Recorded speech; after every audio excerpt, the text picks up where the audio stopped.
Hi, welcome to our Father's Day edition of the Verse Virtual Reading. And I do not want the AI companion to help me because I hate AI. So I'm telling it no. Our features today, where are they? Are George Franklin and Hayley. Oops. What's your middle name, Hayley? Mitchell. That's okay. Hayley Mitchell Haugen, known to us in the poetry world as editor of Sheila Nagy. And she's also a poet, and we're happy to have her here to turn the tables on us and share her work with us. So we're going to start today. I will introduce Hayley. Hayley Mitchell Haugen holds a PhD in English from Ohio University and an MFA in poetry from the University of Washington. She's professor of English at Ohio University Southern, where she teaches courses in composition, American literature, and creative writing. Wait a minute. I had to let someone in. Laurel, it's okay if you let people in.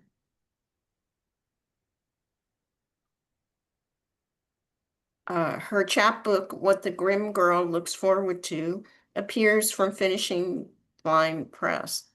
And Light and Shadow, Shadow and Light from Main Street Rag is her first full-length collection.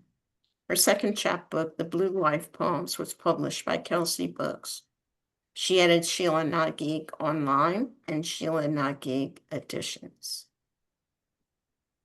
Okay. Take it away.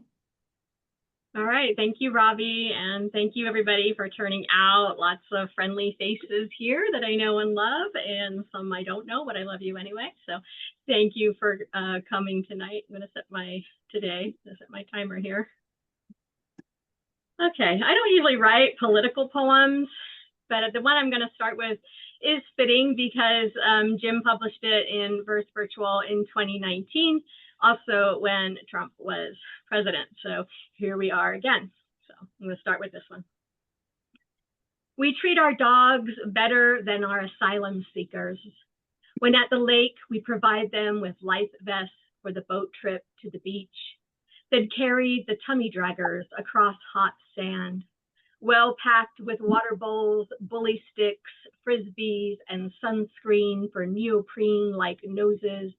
The only cages are for protection from those who would do harm, a place of shelter from the 10 to 2 sun.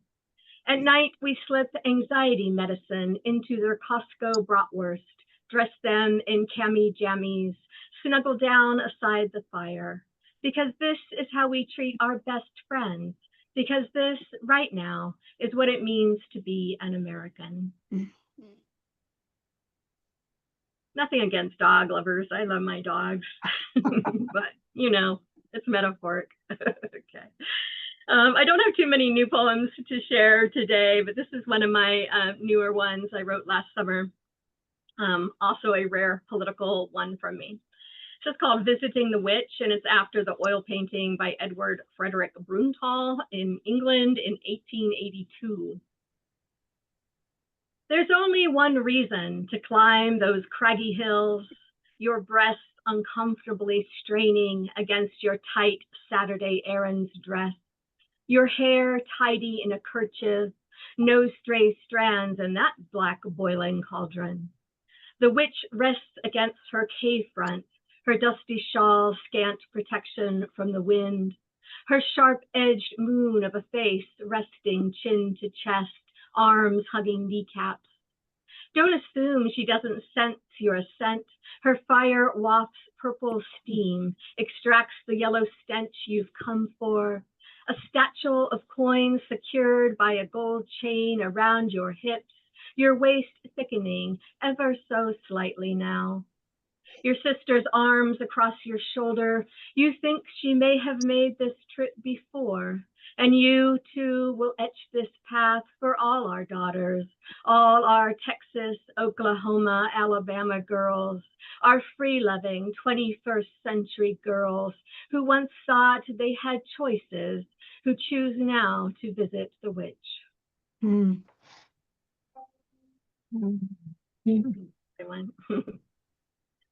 Wasn't quite sure what to read today because I really haven't written much since my residency at Sundance last summer, Sundress Publications last summer, which was amazing, and I got a lot done. But I got divorced in September, and today is the 3-year anniversary of being separated. So I thought I'd just bring out some of those separation and divorce poems. And some of you heard these, so sorry about that. This is Yanked. Once the dogs rocketed off after something in the woods, taking me completely by surprise. I sailed through the air in my winter red wool, riding hood becomes superwoman, landing with a moan on hard-packed snow. I lay there looking up through the underside of pines, taking in this new angle on life. Worried I'd cracked a rib, but embarrassed I'd peed a little. I wondered if a helpful neighbor would happen by. The cold and damp slowly sleeping through my layers. The loyal dog eventually returned, nudged his concern into my ear with a wet nose. The bitch, however, couldn't care less and left me to my own devices. I stayed a while until the hitch hiked out of my breath, and I thought about my marriage, about how complacency can be both alluring and dangerous. And suddenly I knew which dog I needed to be. Mm.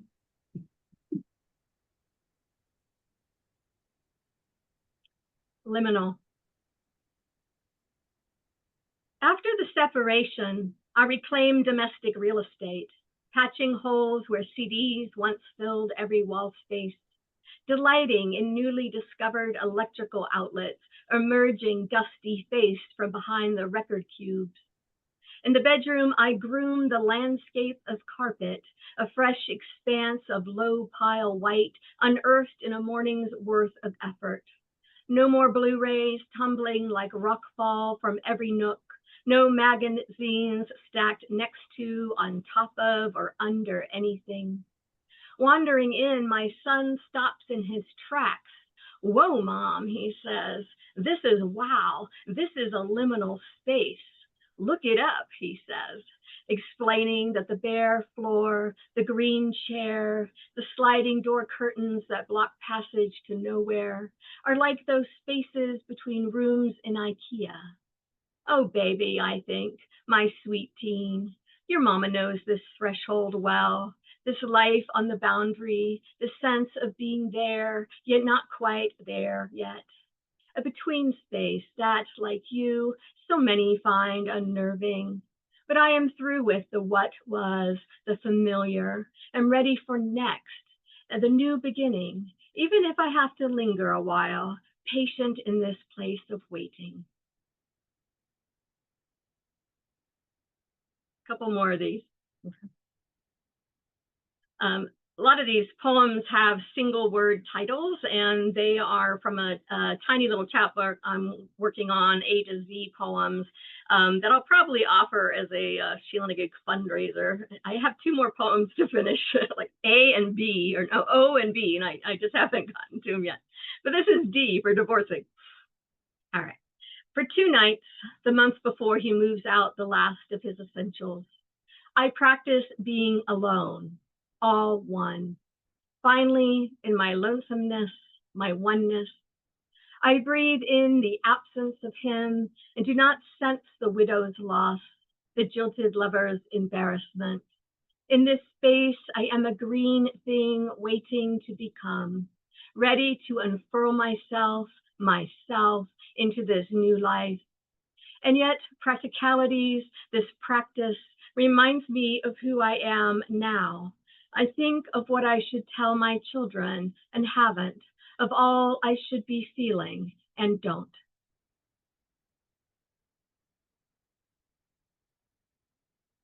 Reserved. I confess I am suspicious of this fresh happiness. wearing perhaps that depression sneaking back in, stealing what is shining, like I should know better than to flash all this brightness around. When I retire for afternoon naps, more out of habit now than a place to lay my sadness, I can't nod off in all that light, my new sheer drapery singing the day. Might not my cheerfulness attract some evil eye? Might not disaster follow my good fortune? My neighbor quipped, I know you're not pregnant, but you're glowing. Soon after, he left his wife. I can't help feeling a little responsible. Now, when friends ask, are you happy? I have saved some of that sunshine in reserve. I nod and smile, try to glow a little less. Say, yes, I'm good now. I'm really doing okay. All right, that's the last of those. This poem is for those who may still be going through a little something in a relationship. I don't read this one very often, so I brought it out today. This is Heartbreak. Fall into the arms of your sisters when your world stops spinning and you know you must fall from that high you thought was happiness, from that love you thought changed your idea of love. Talk it through with your girlfriends as long as it takes, over each false promise, over each missed sign. Weep a full summer across 2 continents. Then remember San Ignacio and the ATM caves, the long trek through the jungle, the faith in the guides leading you through a random hole in the mountain. A Mayan adventure into the psyche for sure, immersed neck deep in mud and water in the great unknown. A little like lost, like love. When you turned off your headlamp, who could have thought such a darkness existed?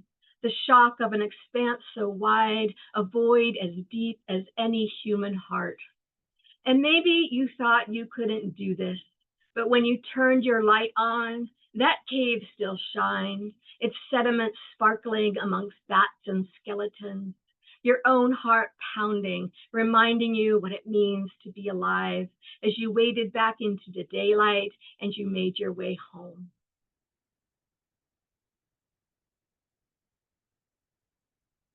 All right, 2 little happier ones to end on here.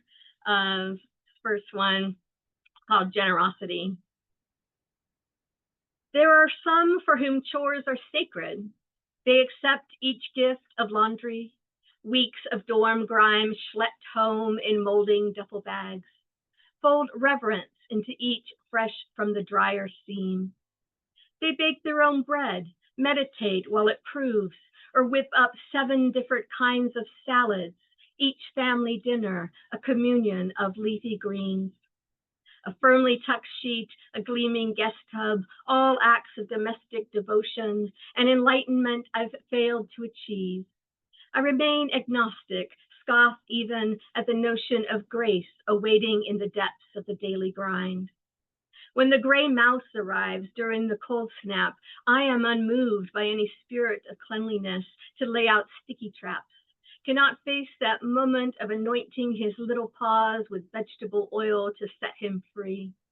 Instead, I listen to him scritch his way across countertops, crackle of cellophane, clink of spoons in an unwashed bowl. Sometimes I'll offer up a strawberry, a cheddar Triscuit, just a little something for comfort in the night. And then he brought all his little friends, many, many, many of them. And it took me weeks to get them from my home, and I can no longer be the Triscuit giver. Yeah, I had to get Oregon involved on that one. All right, this last piece I'll end with, Jim also published in Verse Virtual in 2020 during the pandemic. And this is just one of those things I saw in the pandemic that gave me some hope. This is Joy. The neighborhood, The neighborhood kids are going for the record. The longest chalk hopscotch, starting at 103 Meadowlark, hop, skipping, jumping, winding its way through our small patch of Kentucky roadscape. 1 square, 1 foot, 2 squares, 2 feet. Each box a unique geometry, depending on the writing skills of its young maker. Tumbles up the middle of the asphalt till some mom guides the installation towards the safety of our edged lawns. At box 535, the oldest boy begins to count by hundreds. Squares 600, 700, 800, stretching beyond 4 houses, rounding the cul-de-sac, past Friday's recycling bins, then up the street again, flanked by pink happy face hearts, rainbow-tailed unicorns, blue cats, purple flowers. The project goes on for days, easily beating the record, heading back home with over 1,800 squares. The joy is in the making. No one thinks about Ripley's rules or worries about tire treads slowly taking up colorful hues, the nighttime critters nosing through the chalk box, or even, inevitably, the sudden rain. Thank you, everybody, for being here. Appreciate you. Okay. Thank you so much, Hayley. I put a link in when Hayley started reading. Let's see, I can put it in again for those who have arrived since. It was the only page I could find with bibliographical information, although I don't ever buy anything myself at Amazon if I can help it. There it is, should you need it. Thank you very much for those terrific poems. I will introduce our second feature, who is George Franklin. He's the author of 7 poetry collections and a new book of essays. Poetry and Pigeons, short essays on writing. Individual poems have been published at another Chicago magazine, Rattle, I don't know how to pronounce this one, Kitchabe? Kajabi, okay. Shilanagi. It sounds like a dish. New Ohio Review and One Art, among others.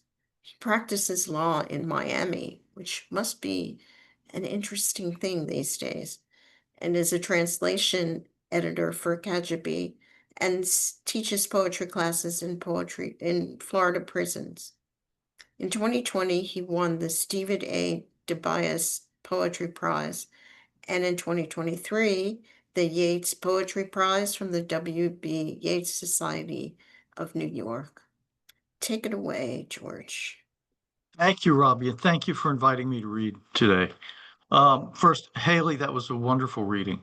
Really, I love those poems. They're raw and beautiful, and congratulations. And I'm looking forward to the next book. Also, one thing to add to the bio is that I've got a new book coming out from Sheila Nagig of poetry that should be out next month. And that's called A Man Made of Stories. And I thought for today, what I would do would be to read poems. Oh, wow, I haven't even seen the actual book yet. So Hayley's holding it up. It's really beautiful. And Hayley did the design, and it's just, in addition to all the other amazing things she does, she's a great, great book designer. And you can see that. And, you know, she's absolutely painstaking about the whole process. Okay, so the first poem that I'll read is, well, I don't exactly know that it's a Father's Day poem, to be honest, but I'll go ahead and read it. It's called Picking Favorites. We're not supposed to pick favorites, whether it's a favorite child, favorite pet, now deceased, or a favorite time when you went to bed early and the radio played all the right music. You're not supposed to think that way. How will all the other nights seem if you do? They won't have disappeared. You'll still remember them. The holding, touching, her lips, yours. You're supposed to say that all those nights are equally great, that each child is special, that your dog, the vet, sedated with the first shot, then killed with the other, was loved no more or less than the dog after or before, that each house or apartment where you've lived has been the dream home you always wanted. Get it straight. You're supposed to lie. To everyone else, to yourself too. Even if you say you treat each child the same, there are moments you're closer to one or the other. Sometimes, of course, you wonder if you haven't failed them all in different ways. Times you shouldn't have gotten angry so easily, how you should have said, great, with conviction, when one chose a class in Iranian film over Shakespeare or another gave up his scholarship. In Chronicles, David gets into trouble for counting the people. It makes sense. There are things you really don't want to know, like how many days you've been alive or how many you've got left. Picking favorites is probably like that too. Unlucky. There was the morning in April when you first walked around Venice by yourself, or the night you and Jimena sat by Biscayne Bay, looking at the lights from the causeway, the occasional boat passing on the water. Don't start counting times like that. Don't try to remember them either. That way they'll stay somewhere inside you, unchanged. You can't help it, though. You remember how the sidewalks dipped in Roma Norte, where driveways met the street, how you had coffee and talked about Lorca. Don't think like that.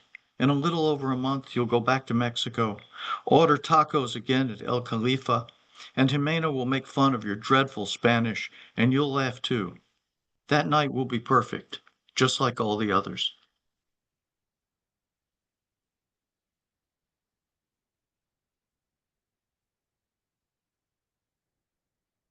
The next poem grew out of going to see the Rembrandt self-portraits at the Met in New York. The body becomes more beautiful as it ages.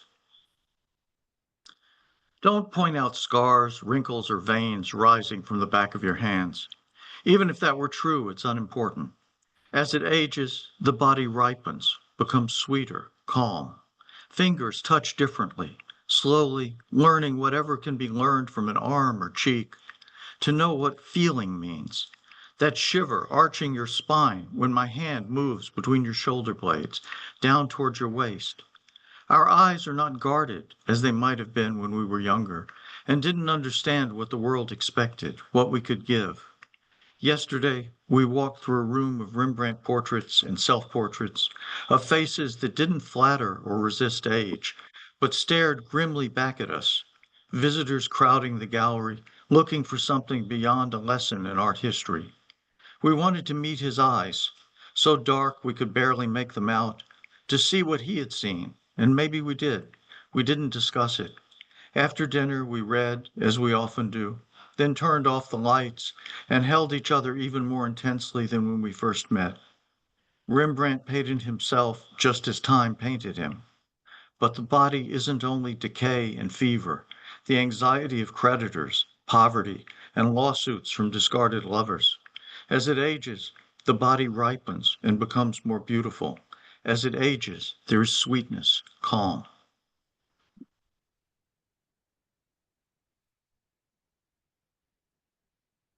Well, all of these are story poems, really.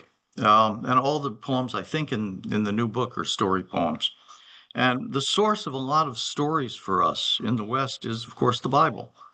So this poem is a poem about the flood. The flood. After the ark had left its improvised dock, the waters having risen quickly, the animals now selected or boarded in time. Well, excuse me, start over.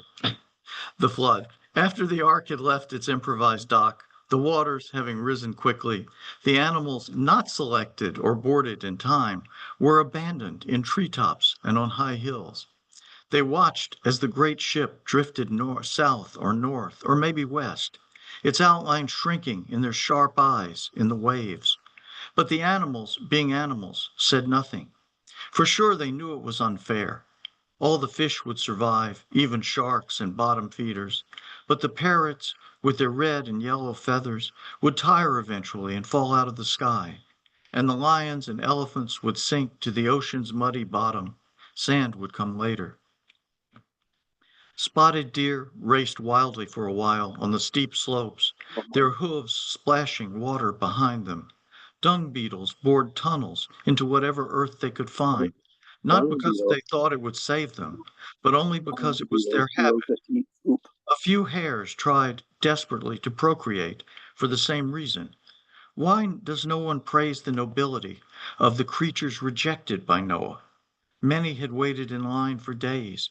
Some, the gnats and flies, had spent a lifetime buzzing in place, waiting to be admitted. They must have known that even the highest mountains would be submerged, but the wet, slow-moving tigers only paced in a circle, growling at nothing. As ordinary pigeons continued to preen their gray, iridescent feathers, and a troop of brown monkeys, with large eyes and delicate fingers, still picked lice from each other's fur and stared at where the ark had been.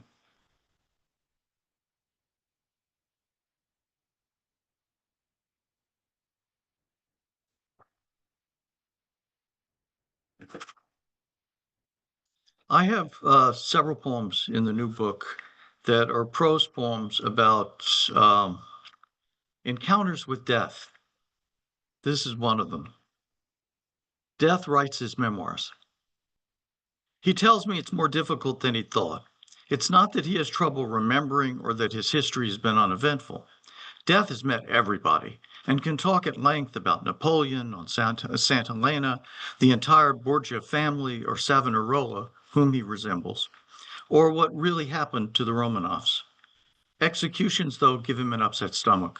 He prefers the more peaceful moments and is sad that no one conducts vigils anymore. Children, friends, even business associates gathered around the one soon to be gone, waiting for death's arrival.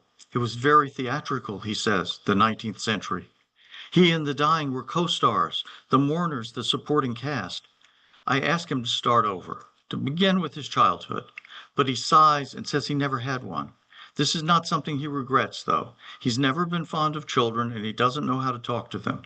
He finds himself asking the usual questions about where they are in school and what class they like most. Death says children embarrass him somehow. It's the way they stare. Perhaps if he'd had a childhood and parents, it would be different. He changes the subject and asks if he should write about palaces in Italy during the plague. I try tactfully to suggest that his own story would interest readers most, but he protests. His own story is intolerably boring.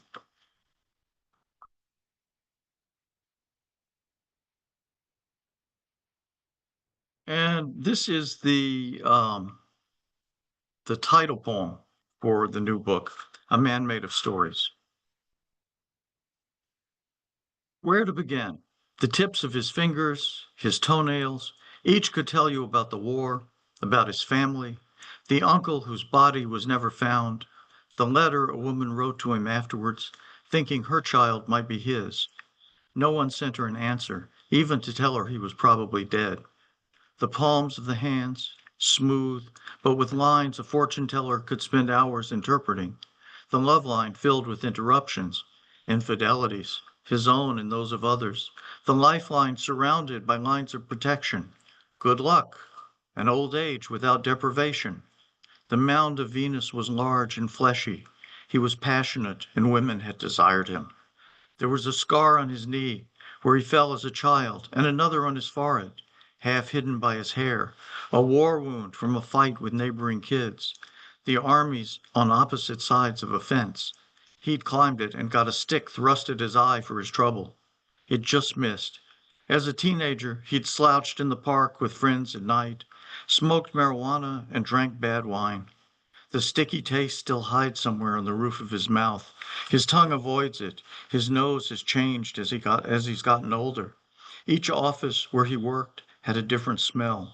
Desks where others had typed left aspirin in the right-hand drawer. Their bodies had molded the chair back.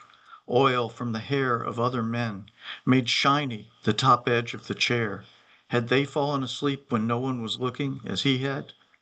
His nose remembered the astringent smell of hair tonic and the smell of disinfectant they used on bathroom floors. He never called it a restroom. His ears recalled a man coughing 2 stalls away. The toilets flush, the water at the sink. There was a small mole on his arm in the exact same spot where his father had such a mole. He spent his life afraid he would become his father, frustrated, impatient, disappointed in himself, eager for the approval of others. Luckily, his eyes were different. His father had blue eyes, his were brown, but their hair was similar, thinning as he aged. Each pore of his skin seemed to him like a well, one that could swallow him and from which he'd never climb out. He looked at himself in the mirror, examining that spot between his nostrils and his cheek. To him it was an alien planet. Whiskers grew nearby. He shaved them, but each morning they returned, just to spite him. Each had a story of its own.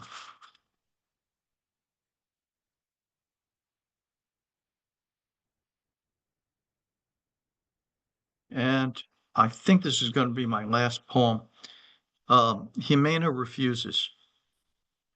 Jimena, of course, is Jimena Gomez, mi compañera. Jimena refuses to accept that we are old. She says people live longer now, and we're still young. After all, we still work, still follow politics, still cook and make love. If we walk a little slower or treat our backs and knees with more consideration, what difference does it make? She watches the ducks who spend long afternoons in the parking lot outside my door. Water from the air conditioning drips down the rain spout. They wade in it and drink what they can. How do you tell the age of a duck? None of them seem geriatric. Last year, there were ducklings who followed them and stumbled toward the golf course or the street. Sometimes I see a bundle of broken feathers by the curb, but that one may have been careless, not old. It was different with my dog. I could see that he had aged, grown thinner, lost his teeth and appetite. I don't want to be old the way he was. I'd rather nod my head and agree with Jimena. People live longer now. We're still young.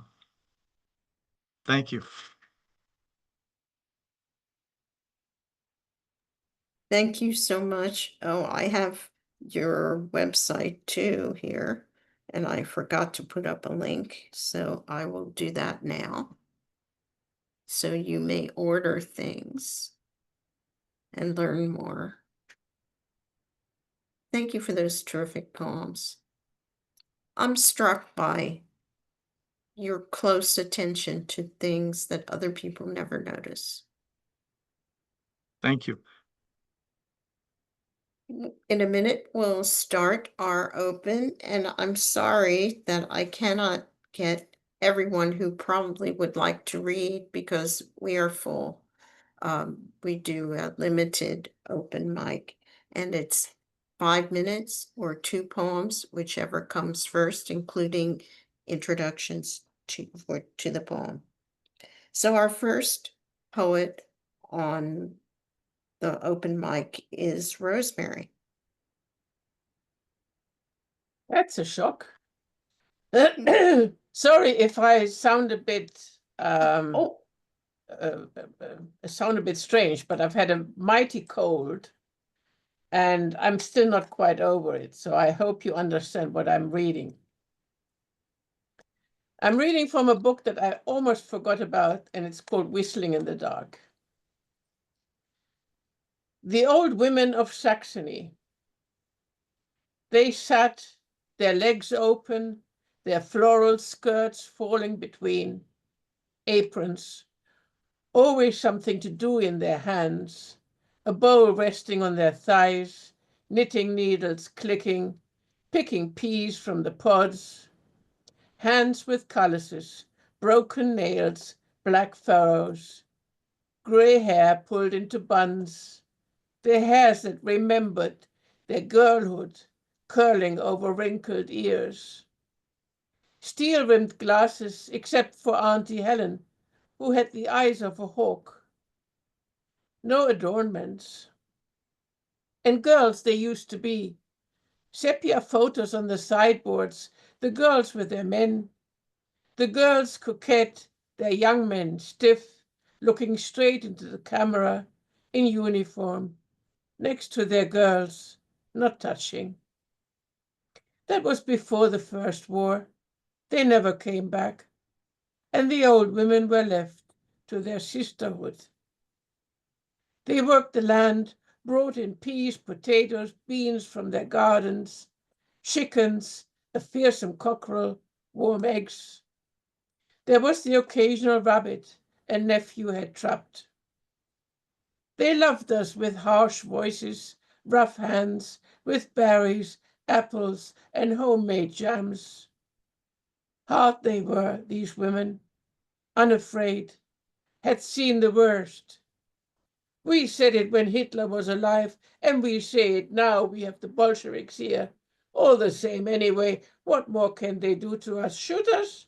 And they smiled. We escaped to the West.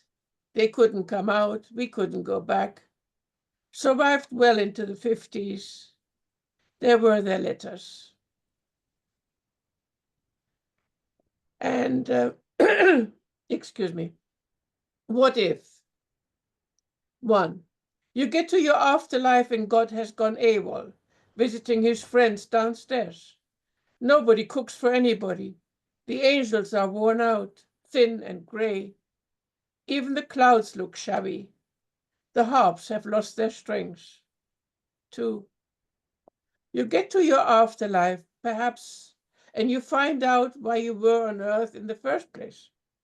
There was something like a gas leak in heaven, and some had to be evacuated, losing their wings while they waited to be recalled.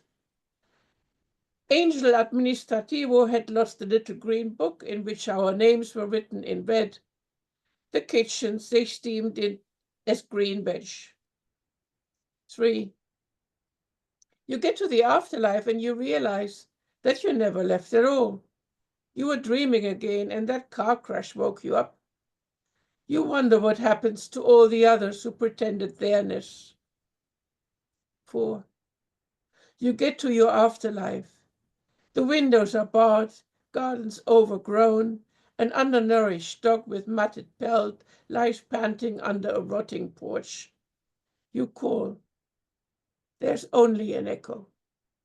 Thank you. Wonderful, thank you. I overlooked Catherine, who should have been first, so Catherine, please read for us.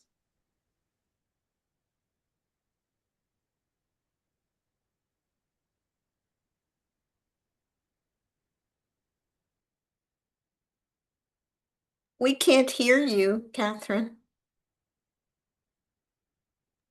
Can you hear me now? Okay. 2 poems that deal with anxiety and politics. Warning shot. I go to CVS to get a COVID booster. A pharmacy staffer prepares the injection. Do you think we'll be able to get these much longer? I ask. Is this a political question? She shoots back. We've never met. I realize she might be asking if I'm MAGA. I realize I'm wondering the same about her. Is this political? I repeat inanely. Battle lines wait to be drawn, and I'm lost in a new fog of war until she asks, have you heard what's happened to the CDC and vaccines? Now I know we're on the same side, and it's safe to answer, yes, we're in a horror movie. She jabs my arm, and I flinch. You need to stay still, she warns, plunging deeper. When I leave and thank her, she smiles. That was 2 days ago. Next is Terror Redux. People are feeling afraid, and I swing back to childhood with an anxious mother whose dampening meds did nothing for her, swiftly changing moods, unassailable by fact or logic, unmovable by protest. Is this why now seems so familiar? Asks my sister. Growing up, we didn't fear physical harm or getting kicked out, only sudden, unjust accusations, lack of due process, what might happen next. There ought to be a law, our lawyer father quipped, citing the title of his favorite comic strip. But at home, there was no court, no jury of our peers, no such thing as a public defender. It was only a matter of time till we'd feel another full-body adrenaline freeze, the force of a random paw that swiped us into collapse, swept us fast into the black hole in our mother's brain. There, locked up with our helpless jailer, we'd sorrow and rage, pray for escape, and think about the law, how it isn't made to perfect the world, but damn well ought to fix what's wrong.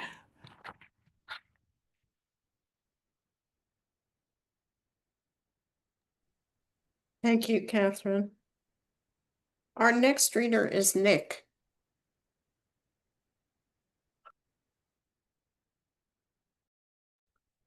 George, I want your voice and I want Hayley's poems and your poems to be my own. Congratulations. Love in the Shadow of Chance. He came out of Walmart with arms stiff and outstretched in front of him, knees locked, legs rigid. He walked like the monster from the 1931 movie Frankenstein. His wife, I assume, led him by the hand to their car. I was waiting in my car for my friend Henry to finish shopping when I saw this ungainly sight. My mind churned through a list of conditions that could cause this man to walk the way he did. Spasticity, stiff person syndrome, cerebral palsy, multiple sclerosis, Parkinson's disease, brain or spinal cord injury. My next thought concerned how a person never knows what health situation will develop in a relationship. We marry the unknown. Unexpectedly, fate's heavy foot tromps down on us, crumples, crushes, mangles our lives.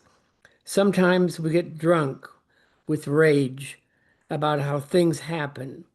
Omnipresent cancer, dementia, Alzheimer's, the slow sneak thief of our minds. I settle into my seat, continue to watch out the windshield at what province has placed on people's shoulders the load we bear to live a life.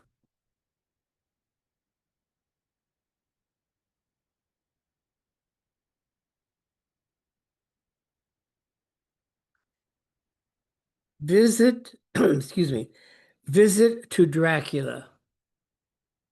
I expected a neck ache beyond cure, but what I acquired instead was a severe case of poison ivy from a vine clinging to either side of the entrance to the castle. I had an itch for such predicaments and could only imagine what was yet to follow. The door creaked open. He was as handsome as anyone could be who just stepped from a grave.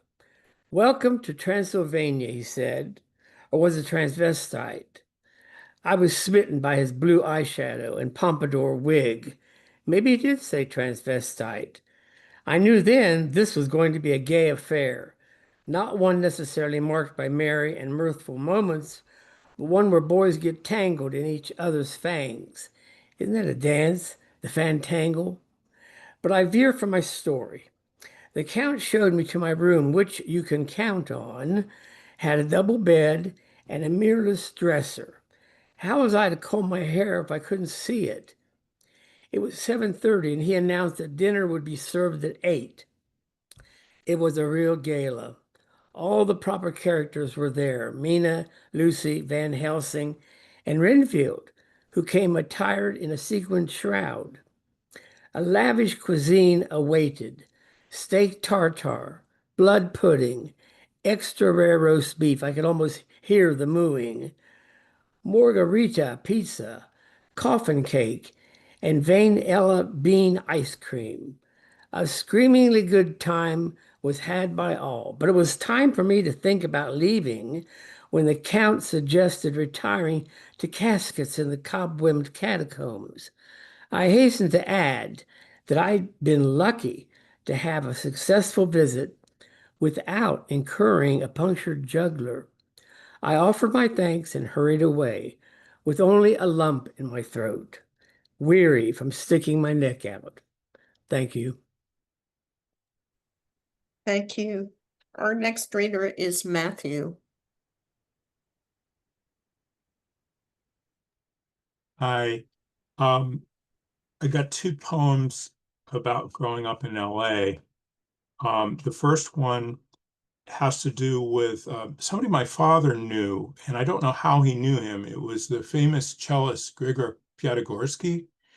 And for some reason, my father knew him, and we got invited to his house in Beverly Hills where he had a chess tournament going on. That was this thing he was doing when he was quite an older man, is sponsoring chess tournaments for children.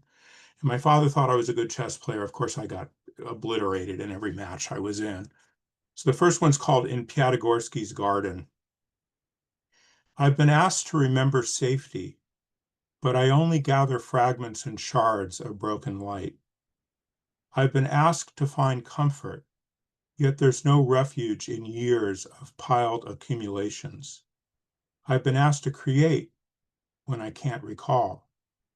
When calm can't be fixed in Cartesian coordinates, nor peace pinned in a calendar's frame, what remains? A Sunday afternoon in Beverly Hills, in Piatigorsky's garden, the slapping of chess clocks between the sharp exhalations of children faced across folding tables. When the games are finally done, the master will play from Bach's unaccompanied cello suites under a persimmon tree. His bow sweeps the sting of loss from the air, and my father's light hand rests on my hunched shoulder, the metal folding chair hard beneath my thigh, the toes of my dress shoes dappling the grass. Next one is, I was a little older. Through a series of strange events, I ended up getting a job at the Van Nuys Airport, which is a general aviation airport for small planes and business jets and things like that in the San Fernando Valley.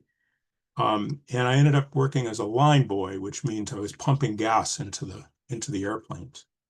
It's called pumping gas at the airport. That winter, I worked as a line boy at Van Nuys Airport, climbing step ladders to open filler caps on top of Cessna's wings, squeezing the pump nozzle, topping the tanks. I'd fuel the right side, then drag the hose around to the left, careful to pull wide of the propeller. All evening, I'd watch planes glide steadily to the airfield from Newhall Pass, descending almost silently. Green and white light from the tower's rotating beacon swept the darkened hangars and tie-down ramps. My thoughts revolved in the same slow rhythm, shifting and searching with each turn. I was 17, my first time alone. I didn't have a family I could trust anymore. And one night, an instructor from the flight school started talking religion while I pumped gas. I'm going to ask you one question. Answer with the first thing you think of in one word.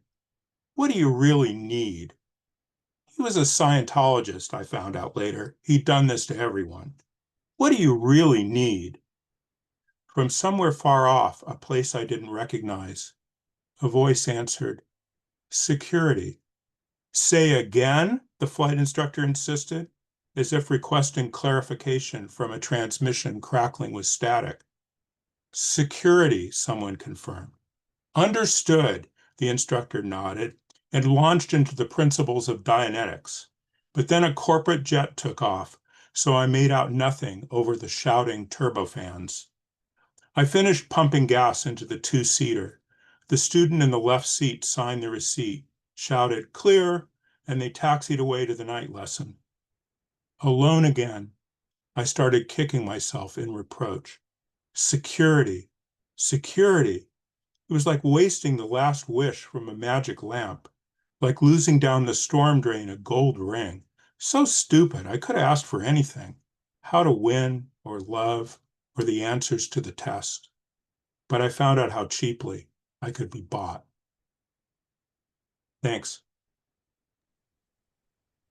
Nice. You ran very long, but those were very good poems. Thank you Sorry. very much. So I'm going to ask the rest of you to please try to keep it down to 5 minutes or just read one poem if you can't do that. Our next reader is Laurel. Thank you, Robbi. Good to be here. So I'll just read the one, and this is for Father's Day. It's called Dispatch from the Nuns. and it was published in Ekphrastic Review a few years ago. And it's in my upcoming book, Flowers on a Train, from Sheila Nagig Editions. Should be out later this year. Dispatch from the Nuns. My father returned with nuns' stories from counseling sessions. Nuns slipped from headdresses, veiled at the waist, veiled at the eyes. They rounded names and dates and generalities to avoid suspicion, drowsy in blue charcoal from extra duties. Backwards, he said, my father. Sharpened shears for trimming vines hidden in their robes. But what could they do except slice morning oranges, chant in the chapel? How did they take it, bone tattered from standing long hours laundering? To mend priests' garments, they wrapped thread tied around their nails, cuticles nibbled until, like a lit sparkler, bright red dribbled, a torrent. My father called it the machine of the church, yet he didn't say it was nothing compared to our family. My brother and I scribbled notes of our own, figured we got it right in case something happened, like solving a mystery. One night we saw our father crumpling paper from his pocket, so made up a story, how he'd have to climb the black oak at the diocese campus. Well-rounded trunk surrounded by long arms of blue oaks. After all, make someone talk was his bark from training. Yet 2 years after, he admitted he'd underestimated the church. His briefcase, a numbered lock, kept their secrets. Even years later, I cannot open it. Thank you. Thank you, Laurel. David, it's your turn.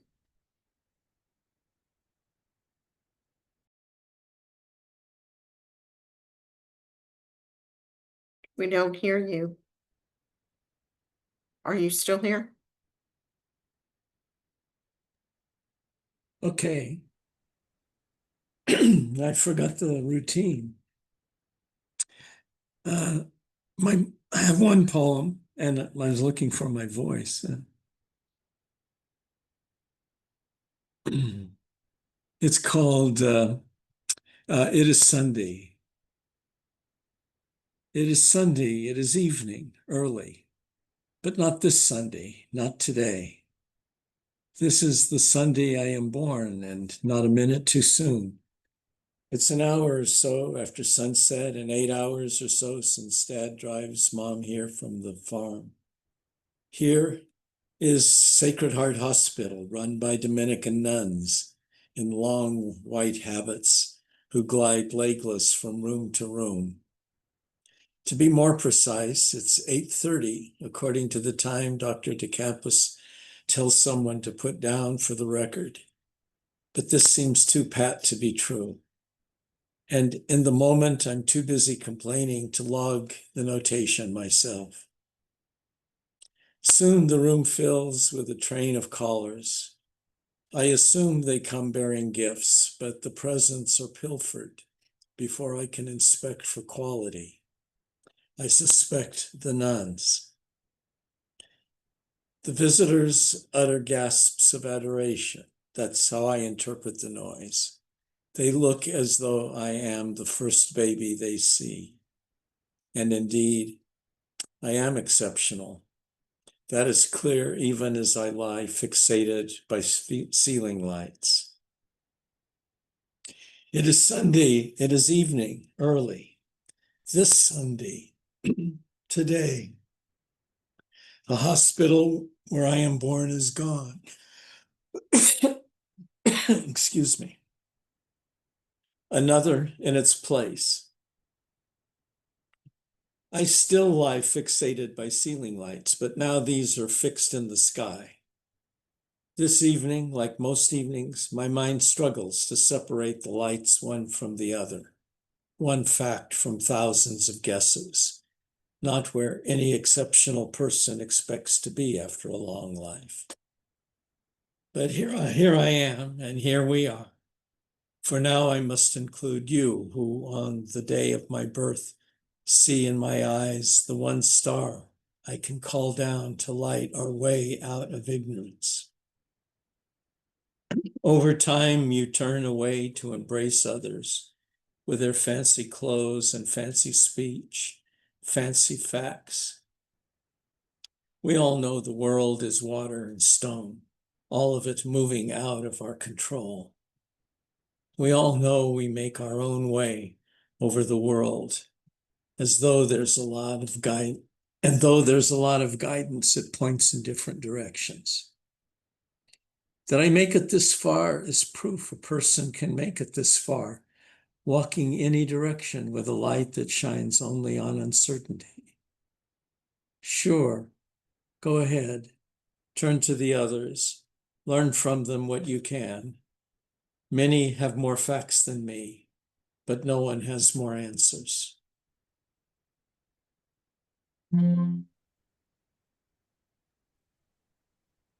Thank you. And Scott, you're next. So coincidental.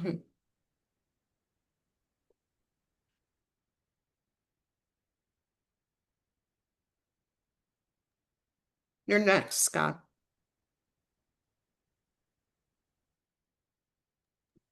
Can you guys hear me? Yes.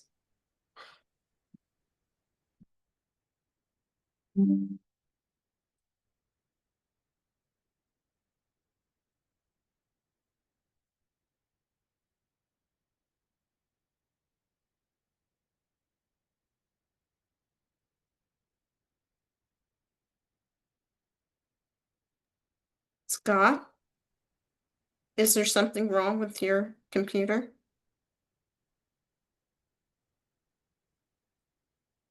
Are you going to read something? Should we come back to him? Yes, let's come back to him. Okay. Our next reader is Mary. Okay.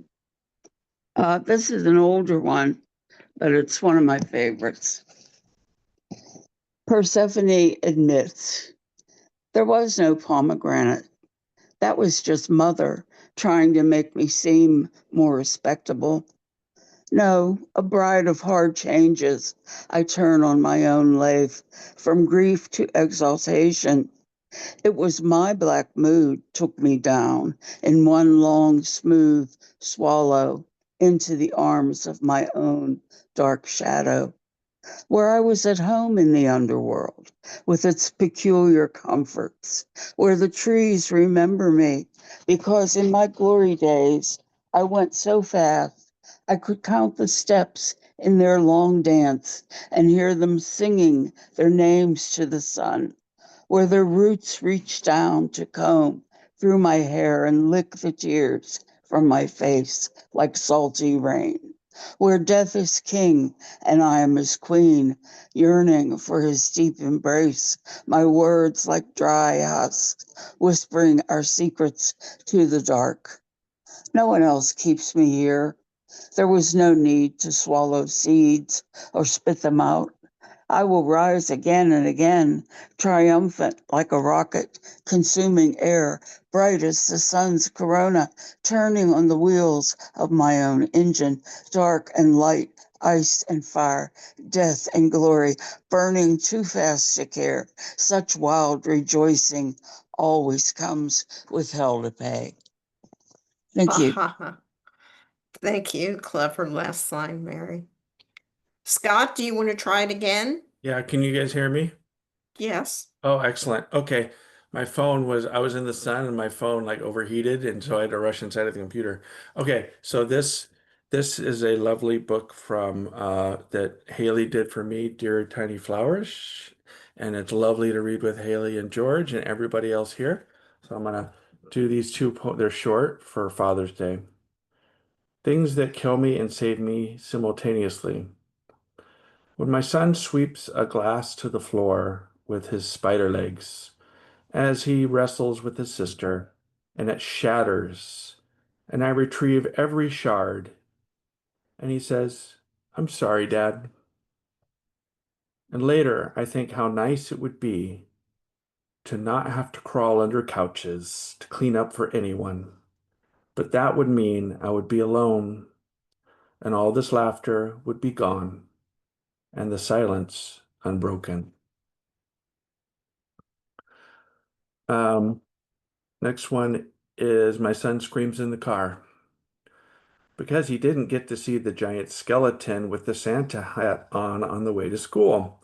As my daughter calmly scrolls on her phone, I step outside and hear a finch, northern flicker, and song sparrow call and respond through the cedar and fir and the low tickling mist. I notice the bright drops on the rugosa and grass and photograph them as the filtered morning light illuminates them into opals.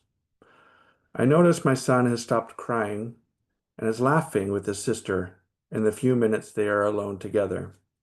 And I think sometimes this earth holds us gently enough to forget that we are skeletons in festive skins. Forget that there is a howling inside our vehicles. Remember that we are wet and mirrored as impermanent prisms.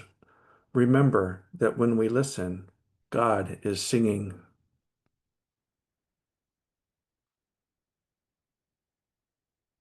Thank you. Thank you. Our next reader is Judy. Hi, can you hear me? Good. I'm going to read just the one poem from my 2024 chapbook, Oh Memory You Unlocked, Cabinet of Amazements. And like a lot of my poetry, especially as I get older and older, it has something to do with memory. The Fedora. Sometimes to put myself to sleep when I am troubled, I walk slowly in memory, as if on a moving sidewalk, through the 3 rooms in the Bronx where I lived with my parents as a child. Tonight, I come through the solid apartment door with its little peephole, now requiring neither key nor knock, into the narrow foyer, and rediscover on my right the deep closet housing mother's and father's winter garments, still pungent with camphor. And now my risen father reaches in to lift his woolen overcoat from its broad and sculpted wooden hanger. The nearby clothes stir slightly on the rod. I watch him as he hoists the heavy tweed over one shoulder, slides his arm into a sleek sleeve, feels behind to find the other armhole, then takes hold of the lapels and gives the coat a little shake into its proper place. Now he brings the soft mouse gray fedora, banded in black silk, down from the high shelf. Holding the hat over his finger's armature, he uses the side of his other hand to chop, chop, chop the crease at the top of the high crown. With forefinger in it and thumb out, he repinches the little hollow on one side, then spins the fedora and repinches the other. At last, nearly out the door to somewhere, he puts the hat on, glancing in the hall mirror as he tilts it to the right, bends the front brim slightly down, a wisp of a smile in his pale eyes.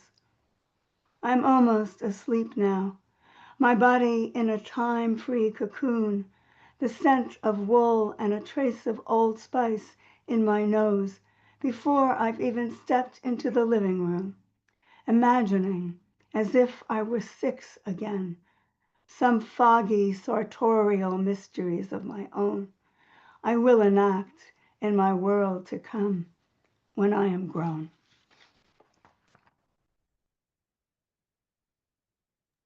Thank you so much, Judy. I love that. Cynthia, it's your turn.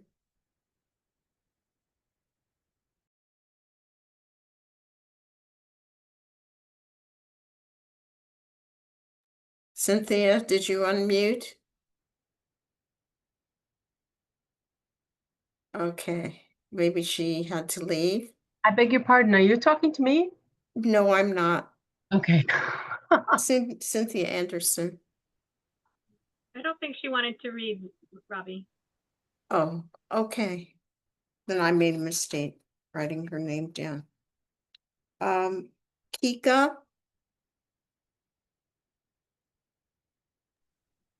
All right, I'm gonna share one poem from an old book coming up for air, my second book of poetry. I've been trying to like bring up some of my older work to share. And this one is called The Roosters. The roosters crow at all hours. They live in the woods. You see them running across asphalt or in fenceless yards, mottled orange and brown, sometimes black or flames of red. The neighborhood girl says they're too small for 4-H. Her rooster has red, orange, and green feathers. He's as big as a beach ball. He only crows at dawn. The roosters' crows warn us of the end of the world, of fires and wars. The rooster was once a man who guarded illicit lovemaking but fell asleep, and Helios caught him, and the sex-sated god turned him into a rooster to always announce the break of dawn. But now we make love all day, and the roosters crow at nothing. They do the cockerel waltz in yards, their red combs and wattles wobbling, and the men collect them for cockfights to spill their blood for the gods of nothing. The girl named her rooster Han. He is the master builder of light. His number is 22 at the fair, and they hang blue ribbons on his cage. When the sun drops, she takes him home to feed him corn and bread. We make love in feather beds, against magnolias in the woods, on pillows of moss, against lichen-covered rocks. The sun has lost track of our babies who throw roosters pellets and do the cockerel dance with them, bobbing up and down like a seesaw. It rains ashes. There is always a fire somewhere in those dark woods. The girl hangs her ribbons on a corkboard in her bedroom. We search for eggs, but there are so few chickens.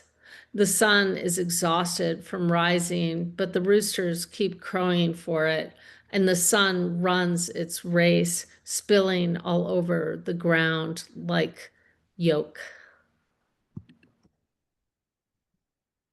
Thank you, Kika. Love that chicken bone. Because I accidentally put one too many people in the list, I'm going to invite Shamina, since she's the spouse of the feature, to read a poem. And I haven't heard her read before.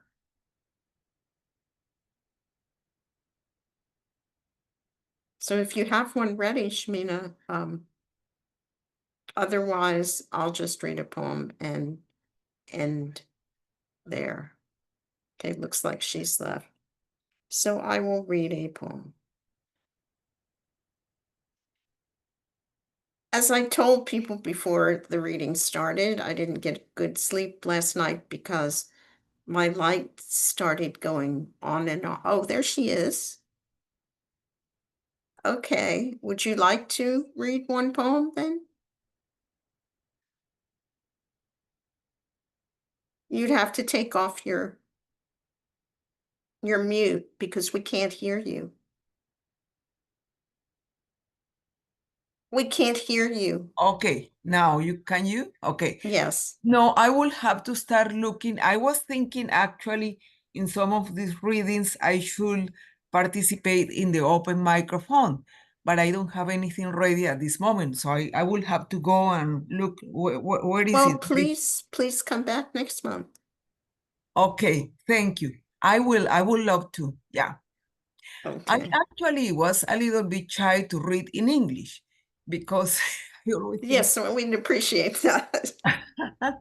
I always think when I'm not native, I'm going to stumble in some words, etc. But anyway, I will be happy to do that. That's okay, we're forgiving. I will read my poem about the electricity, my haunted electricity in my bedroom, since it started going on by itself again last night, after about a year of not doing it. The poem's called Currently Speaking. When we moved to this house, we found that it was haunted by the ghosts of those who lived here before we did. 10 people squeezed into a space that would be tight for 4. The floors upstairs were trashed, enamel worn entirely off the tubs, stained and scarred as ancient dentures. The plumbing screamed in protest every time we showered. Bit by bit, we had these problems fixed, but at night, the lights still sometimes come on by themselves. Somehow, it seems intentional. The former residents, bent on revisiting their own old digs, family spirits they sloughed off for us to shoulder as if we didn't have our own. But then I never really understood this force.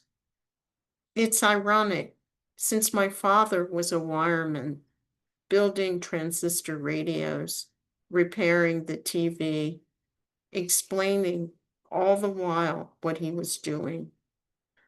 Once he hooked an on-off switch to the outlet, impaled a hot dog on a nail. He even let me flip the switch. His hands knew what to do, while my hands never did. We've tried to fix the problem with the lights, but maybe it's better to let some mysteries remain, reminding us we're not really in control. Though it's a pain to have to turn the lights off several times a night, I'm craving a signal from beyond, one that makes the work of our own hands a portal to the immaterial. Thank you so much for being here, despite it being Father's Day, and thank you to our wonderful features and our wonderful open mic and our wonderful audience. And I hope to see you perhaps this Wednesday for Words with You, my reading for the Poetry Salon. You should be able to find information about that at thepoetrysalon.com or on my Facebook page. Anyway, I hope to see you then or next month in this reading. And thanks again to everyone. And I'm going to turn the recording off, but we can chat a little while if you'd like, or if you have questions for the readers.